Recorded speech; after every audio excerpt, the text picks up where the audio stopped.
नमस्कार दोस्तों, स्वागत है आपका हमारे चैनल पर। आज हम आपको एक ऐसी कथा सुनाने जा रहे हैं जिसमें वानर राज बाली का घमंड चकनाचूर हो गया। आइए जानते हैं कैसे वीर हनुमान ने बाली को उनकी ताकत का असली एहसास कराया। क्या आप जानते हैं कि बाली को एक ऐसा वरदान मिला था जिससे वह अजय हो गया था, और फिर भी हनुमान जी ने उसे कैसे मात दी? जानने के लिए बने रहिए हमारे साथ। रामायण में वानर राज बाली का वर्णन है। बाली किष्किंधा का राजा और सुग्रीव का बड़ा भाई था। उसे वरदान प्राप्त था कि युद्ध के मैदान में जो भी उसे लड़ेगा उसकी आधी शक्ति बाली को प्राप्त हो जाएगी। इसी वरदान के कारण उसने लंका के राजा रावण और कई बड़े बड़े राक्षसों को हरा दिया था। बाली अपने बल के घमंड में चूर होकर जंगल में जाकर पेड़ पौधे को उखाड़ने लगा और जोर जोर से चिल्लाने लगा। वहाँ हनुमान जी प्रभु राम की साधना में लीन थे। बाली की इस हरकत से उनकी साधना भंग हो रही थी। कहा हनुमान जी ने बाली को ऐसा न करने को कहा, लेकिन बाली ने हनुमान जी को युद्ध के लिए ललकारा। पहले तो हनुमान जी ने उसे अनदेखा कर दिया, लेकिन जब बाली ने प्रभु राम का नाम लेकर चुनौती दी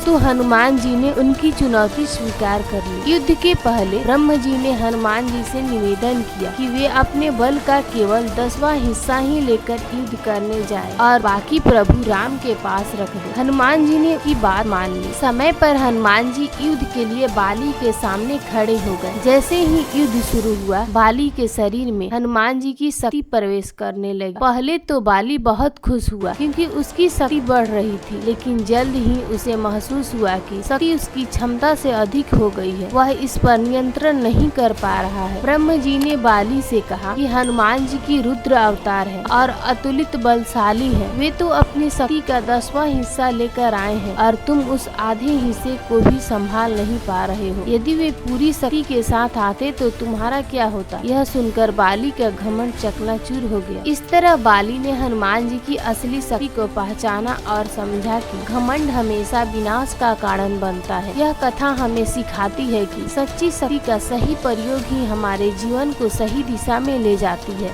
अगर आपको यह कहानी पसंद आई हो तो हमारे चैनल को सब्सक्राइब करना ना भूलें। कमेंट बॉक्स में जरूर बताएं कि आपको और कौन सी कहानी सुननी है। धन्यवाद।